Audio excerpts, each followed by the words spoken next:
Students, आज हम बात करेंगे some particular cases of the expansion of 1 plus X raised to the power n। और जो n है, पावर है, वो हमारी जीरो से लेस देन है। मतलब कि हम नेगेटिव इंटीजर्स की भी बात कर रहे हैं और हम जो है वो अगर रैशनल नंबर्स भी आ जाएं, ठीक है। लेकिन फिलहाल जो मैं इस पे पर्टिकुलर जो केसेस लूंगा वो नेगेटिव जो है हमारे इंटीजर्स के ऊपर है, ठीक है।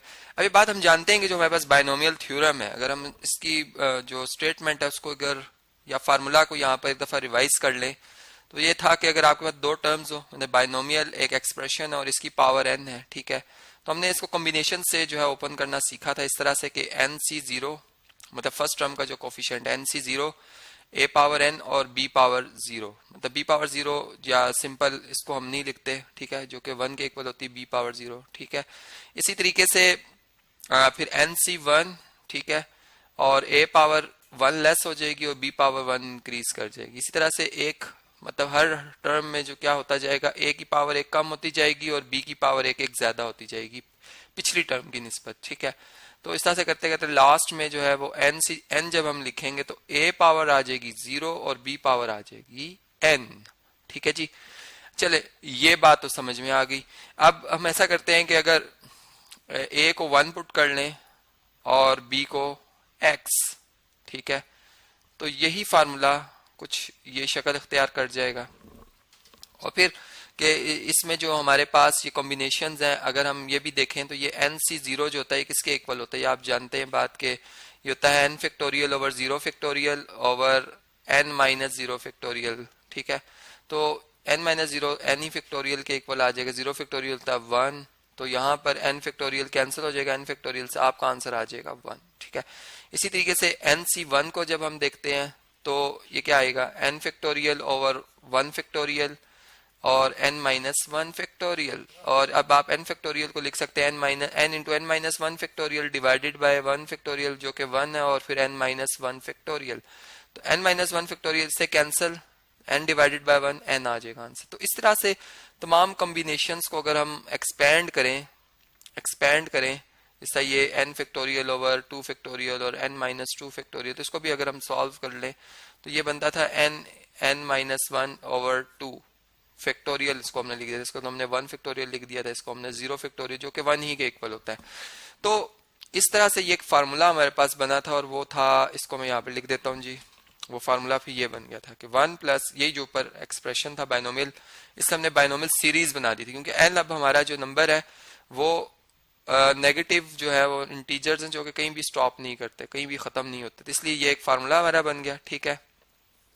अब इस फार्मूला को हमने डिफरेंट केसेस के ऊपर स्टडी करना, मतलब देखें यह जो हमारा फार्मूला है ये है 1 प्लस एक्स पावर n। अब अगर n हमारा जो है वो -1 हो, अब मैं डिफरेंट मतलब पावर्स के ऊपर आप बताऊंगा, तो ये देखें 1 प्लस एक्स और इसकी पावर -1 होगी, तो ये इसका मतलब जो एक्सप्रेशन बनेगा एक्सपेंड करेंगे तो ये किसके इक्वल आएगा, ठीक है, ये रिजल्ट आएगा जी इक्वल टू 1 प्लस, अब देखें x तो वही है, n क्या है हमारा -1 है, तो यहाँ पर -1 इंटू एक्स आ जाएगा, ठीक है। फिर इसी तरह से -1 -1 n जहां पे आ रहा है उसकी जगह क्या लिखता जा रहा हूं मैं, -1, ठीक है, ओवर 2 फैक्टोरियल जो कि 2 के इक्वल होता है, और एक्स स्क्वायर इसी तरीके से प्लस -1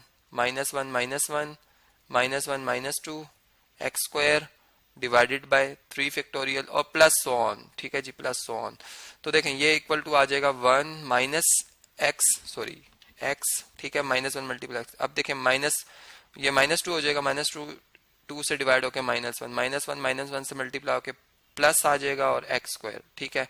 इसी तरीके से -1 और -3 और 3 फैक्टोरियल किसके इक्वल होता है, 3 मल्टीप्लाई बाय 2 मल्टीप्लाई बाय 1 के, ठीक है। तो 3 और 2 दोनों 2 से कैंसिल, 3 से कैंसिल, यहाँ पे -1 यहाँ पे -1 दोनों आंसर आएंगे, minus minus plus plus minus minus, तो यहाँ पे माइनस का साइन आएगा और एक्स क्यूब आएगा, सॉरी यहाँ पर मैंने स्क्वायर लिख दिया था क्योंकि स्क्वायर के बाद क्यूब वाली टर्म, तो यहाँ पे क्यूब आ जाएगा। इसी तरह से अगर मैं इसको सो ऑन चलाता रहूं तो इन जनरल टर्म अगर हम देखना चाहें तो ये हमारे पास क्या बन रही है, देखें -1, हमने ये बात नोट की है कि इसमें भी -1, इसमें अगर ये देखें यहाँ -1 की पावर 1 बनी थी, यहाँ पे चूंकि ये 2 जब इसको डिवाइड किया था -1 का स्क्वायर बना था, यहाँ क्यूब बना था, मतलब कि आर्थ टर्म में -1 की power first term second term में 1 है, ठीक है।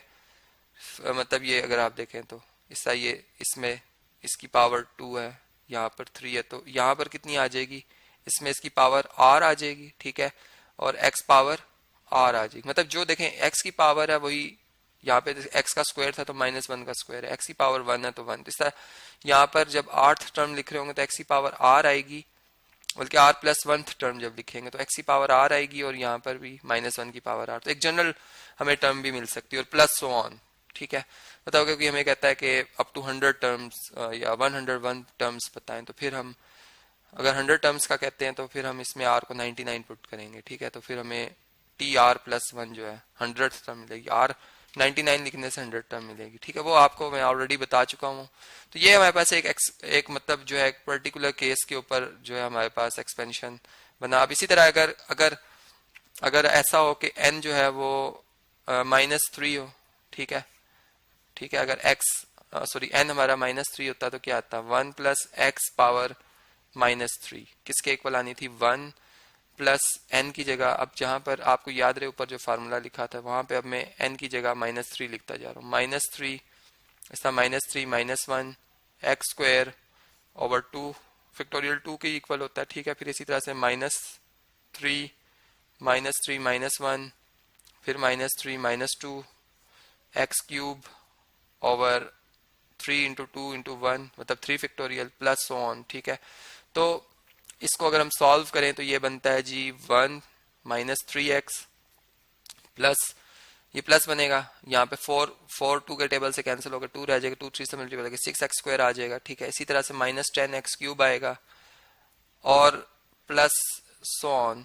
तो इसकी जो आर्थ टर्म अगर हम लिखना चाहें तो वो क्या बनेगी, हमने देखा कि इसमें मतलब एक टर्म नेगेटिव है, एक पॉजिटिव है, एक नेगेटिव एक पॉजिटिव है, तो वही उसी सीक्वेंस से -1 की पावर बनेगी r, ठीक है। अब r अगर हुआ मतलब अगर r हुआ 2 तो ये -1 का स्क्वायर हो जाएगा, ठीक है। और अगर 3 हुआ तो ये क्यूब मतलब -1 का क्यूब, तो ये खुद ब खुद नेगेटिव वैल्यू आ जाएगी, ठीक। और इनटू अब इसको हमने स्टडी किया तो यहाँ पर जो नंबर है मतलब अगर 2 पावर है तो यहाँ पे 3 आ रहा है, इसका मतलब r में 1 ऐड हो रहा है, ठीक है। r में क्या हो रहा है, 1 ऐड हो रहा है, ठीक है। और इसी तरीके से अगर सेकंड टर्म को देखें तो इसमें r में मतलब r हमारा मैंने 3 रखा है, तो इसमें से अगर नेगेटिव साइन कॉमन ले लें तो 3 + 1 मतलब r में जो भी था उसमें r में 1 ऐड हो रहा है, फिर r में 2 ऐड हो रहा है, ठीक है। अगर इस टर्म में देख लें तो r में 2 भी ऐड हो रहा है, ठीक है। और x पावर आएगी r, क्योंकि अगर 3 है तो आप देख सकते हैं कि 2 माइनस हो रहा है, ठीक है, 2 माइनस हो रहा है, तो यहाँ पर मतलब 2 प्लस हो रहा है। अगर मैं इनमें से माइनस साइन कॉमन लें तो ये 3 + 2 बन जाएगा, ठीक है। तो r + 2 आएगा ओवर डिवाइडेड बाय जो हमारे पास मतलब देखें यहाँ पर जो रिमाइंडर बचा था या डिवाइड करने के बाद जो बचेगा, ठीक है, वो 2 आएगा, ठीक है। डिवाइडेड बाय क्या आएगा, 2 रह जाएगा, ठीक है। तो इस तरह से ये हमारे पास 8 टर्म आ गई और इसे आगे प्लस सो ऑन आप देख सकते हैं। तो 8 टर्म आप खुद भी फाइंड कर सकते हैं, मतलब ये तो मैंने आपकी एक हेल्प कर दी यहाँ पर कि 8 टर्म बता दी। इस तरह से अब हमारे पास और भी मतलब कुछ एक्सपेंशन हैं जो कि आपने खुद करने हैं। अब इसमें आप अगर जो हमारे पास x है उसको अगर -x से रिप्लेस कर दें और n को -1, तो ये एक्सपेंशन कुछ इस तरह से बन जाएगा कि 1 + x + x square + x cube. तो इसमें तो बहुत सिंपल है, इसमें 8 टर्म बनेगी x पावर r और प्लस सो ऑन, ठीक है।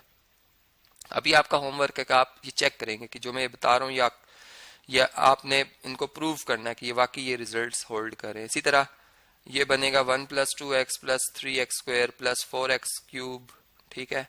और इसमें प्लस सो ऑन, इसकी जो 8th टर्म बनेगी वो बल्कि r+1 टर्म जो बनेगी वो r+1 × x पावर r और प्लस सो ऑन, ठीक है। ये मतलब ये r+1 टर्म थी, ठीक है। ये तो हम जानते हैं बाइनोमियल एक्सपेंशन में अगर पावर 3 हो तो उसमें 4 टर्म बनती हैं, ठीक है, मतलब एक ज्यादा बनती है टर्म पावर से।